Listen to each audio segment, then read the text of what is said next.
When I was in the third grade, they came up with identification cards for school.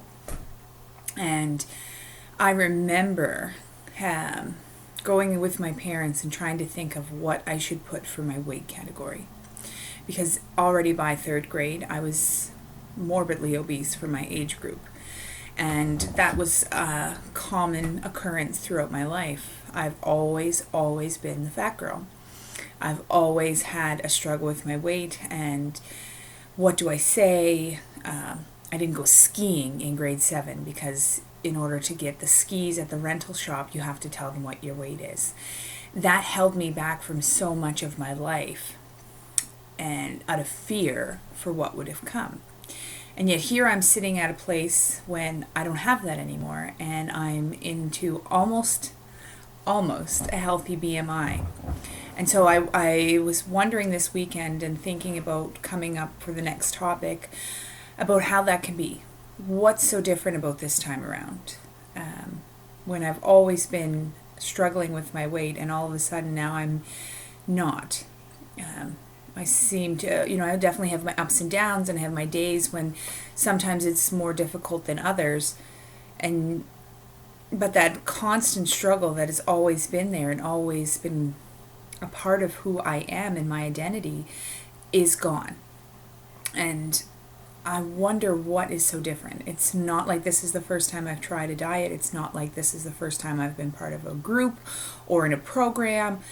And so I've been doing a lot of research in the last probably 6 months or so on trying to figure out what exactly that is. And what I've come to realize is that the reason that this time is different for me is because I am not just changing, I am transformed.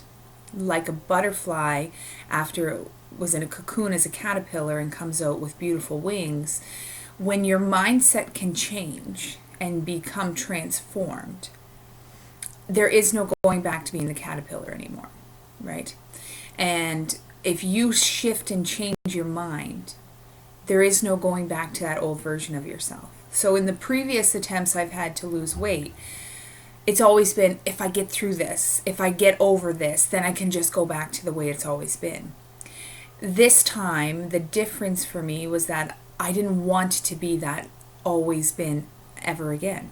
I didn't want to go back to that girl I was when I made the realization that I needed to change. I don't ever want to be her again. And I don't identify with that old version of myself any longer. When I think in my past as to who I was, I feel sorry that that girl had no idea that she could just open her eyes and say, I'm not doing it anymore. 100% commit to stopping all those little things that have led to that life. And it was that easy. I feel sorry that she didn't understand that earlier. Those are two separate versions of me. That's not me anymore. That is a previous version of me. And there's a future version of me that's going to be even better than I am now. But where I'm at right this moment is a wonderful place to be because I'm enjoying the whole journey.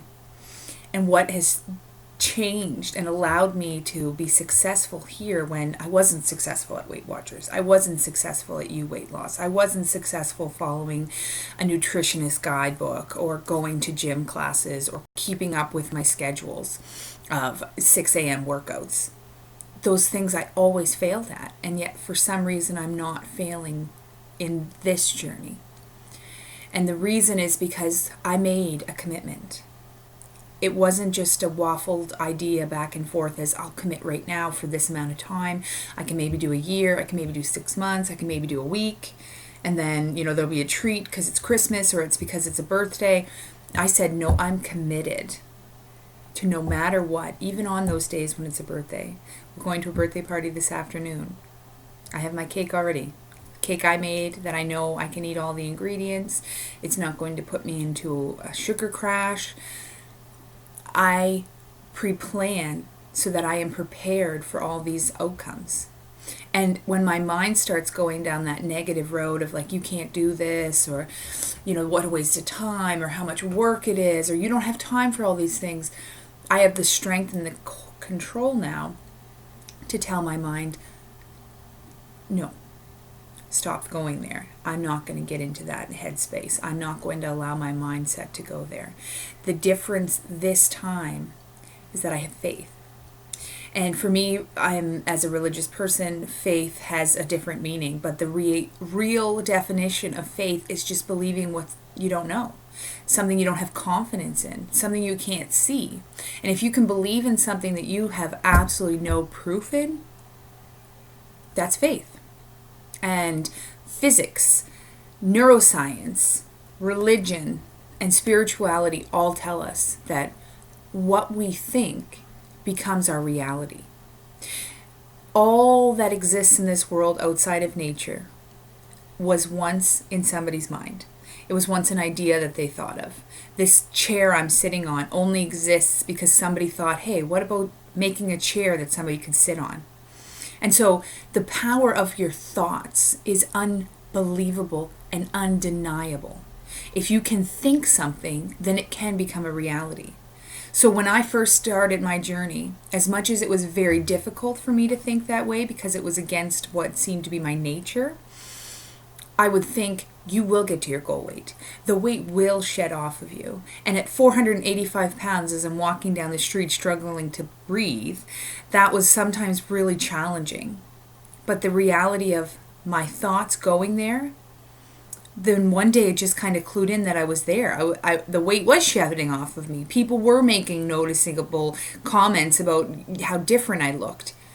My mind went there first. My body followed suit.